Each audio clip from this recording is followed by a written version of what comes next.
Direct selling, जिसे 21वीं सदी का अगला बड़ा परिवर्तन कहा गया है, एक ऐसा माध्यम बन चुका है जो आम लोगों को असाधारण जिंदगी देने की क्षमता रखता है।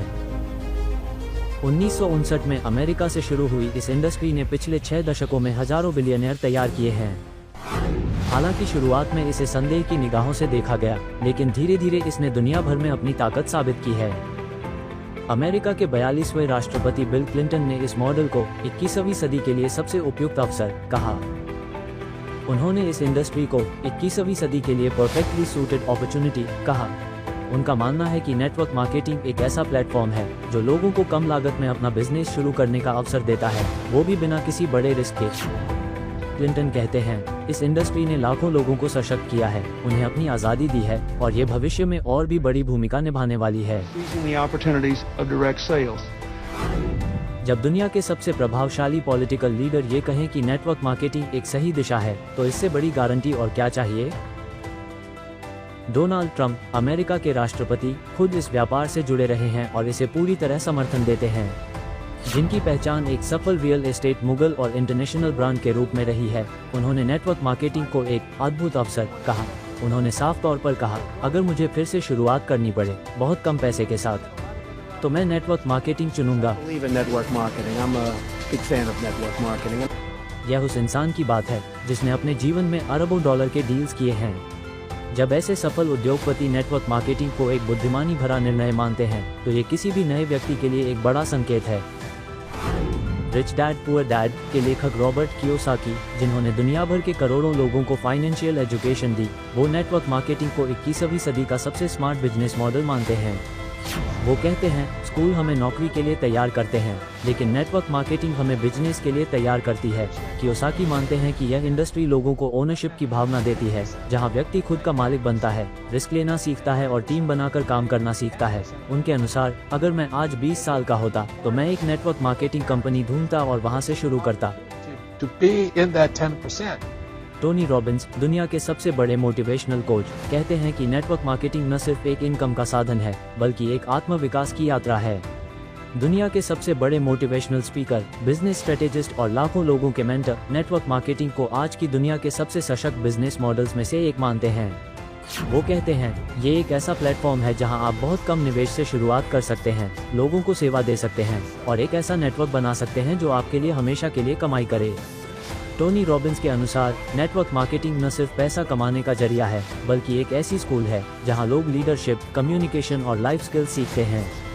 उनके अनुसार, अगर आप खुद को ग्रो करना चाहते हैं, तो इस इंडस्ट्री से बेहतर स्कूल कोई नहीं। रिचर्ड ब्रांसन, वर्जिन ग्रुप के संस्थापक, कहते हैं, अगर मैं आज शुरुआत करता तो नेटवर्क मार्केटिंग को जरूर एक विकल्प मानता। जिनका नाम दुनिया के सबसे इनोवेटिव बिजनेस आइकन्स में गिना जाता है, वो भी नेटवर्क मार्केटिंग को एक शानदार बिजनेस मॉडल मानते हैं। उनका मानना है कि नेटवर्क मार्केटिंग लोगों को आर्थिक स्वतंत्रता, आत्मनिर्भरता और लीडरशिप की क्षमता देता है। ब्रांसन कहते हैं, अगर मैं आज एक नई शुरुआत करता तो मैं नेटवर्क मार्केटिंग को जरूर एक विकल्प के रूप में देखता। जब दुनिया का सबसे साहसी और सफल एंटरप्रेन्योर इस इंडस्ट्री को सम्मान की दृष्टि से देखता है, तो ये साफ संदेश है कि नेटवर्क मार्केटिंग सिर्फ विकल्प नहीं, एक विजन है। जब दुनिया के सबसे बड़े नाम इस इंडस्ट्री को समर्थन दें, तो ये साफ हो जाता है कि ये सिर्फ एक बिजनेस नहीं, बल्कि एक वैश्विक आंदोलन है। और जब यह आंदोलन भारत पहुंचा, तो इसकी आत्मा बनी आत्मनिर्भरता। भारत में भी कई प्रभावशाली नेता इस मॉडल की ताकत को पहचान चुके हैं। स्मृति ईरानी, भारत सरकार की पूर्व कैबिनेट मंत्री, ने कहा कि नेटवर्क मार्केटिंग महिलाओं को आर्थिक रूप से सशक्त बनाने का साधन है।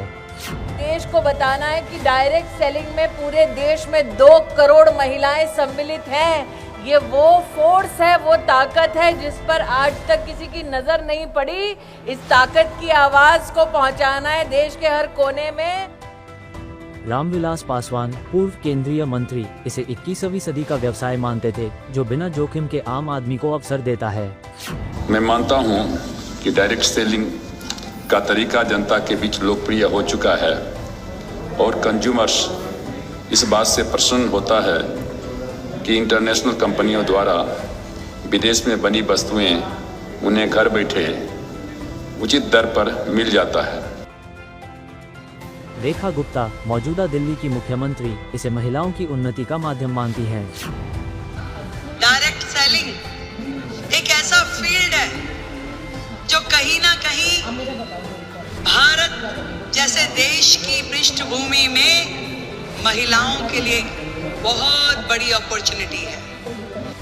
पीयूष गोयल, केंद्र सरकार के वरिष्ठ मंत्री, इस उद्योग को आत्मनिर्भर भारत का आधार मानते हैं। डायरेक्ट सेलिंग इंडस्ट्री ईमानदार व्यवस्थाएं भी चला रही है, हमारी माता बहनें बेटियों को नए अवसर दे रही है, नए नए तरीके ढूंढ रही है, जिससे समाज के हर वर्ग की जरूरतों को हम पूरा कर सके। जब अंतर्राष्ट्रीय आइकन से लेकर भारत के नीति निर्माताओं तक हर कोई इस इंडस्ट्री की ताकत को स्वीकार करता है, तो अब बारी है देखने की कि भारत में इस बदलाव की अगुवाई कौन कर रहा है। RCM एक ऐसा नाम जिसने डायरेक्ट सेलिंग के प्रोफेशन को अभिया बना दिया। इसने लाखों लोगों को रोजगार, पहचान और सम्मान दिया है। और जब यह आवाज देश में गूंजने लगी तो कई मशहूर हस्तियों ने भी इसका समर्थन किया। अमिताभ बच्चन, एक आवाज जिसने सच्चाई को जिया, कहते हैं, RCM के परिवार अब मेरा परिवार भी है। डॉक्टर किरण बेदी, देश की पहली महिला IPS अधिकारी, इसे एक सिक्के के दो हिस्से जैसा संतुलित मॉडल मानती हैं। ये उदाहरण है आपका, आपने कर दिखाया है। इसलिए मैं आपके तमाम परिवार को, आपके तमाम RCM को, आपको धन्यवाद करती हूँ। सानिया मिर्जा और शमन जोशी जैसे आइकन्स भी आज इस आंदोलन की गूंज में अपनी आवाज जोड़ चुके हैं। जय RCM! जय RCM! और ये सब कुछ संभव हो पाया एक विजनरी लीडर की वजह से। आज RCM की ये यात्रा, ये बदलाव और ये जन आंदोलन सिर्फ एक सिस्टम की वजह से नहीं, बल्कि एक दूरदर्शी नेतृत्व की वजह से संभव हो पाया है। एक ऐसा लीडर जिसने सपनों को सिर्फ देखा नहीं, बल्कि उन्हें एक दिशा दी। श्री TC छाबड़ा जी, आपका विजन, आपका संघर्ष और आपका विश्वास आज लाखों परिवारों को रोशनी दे रहा है।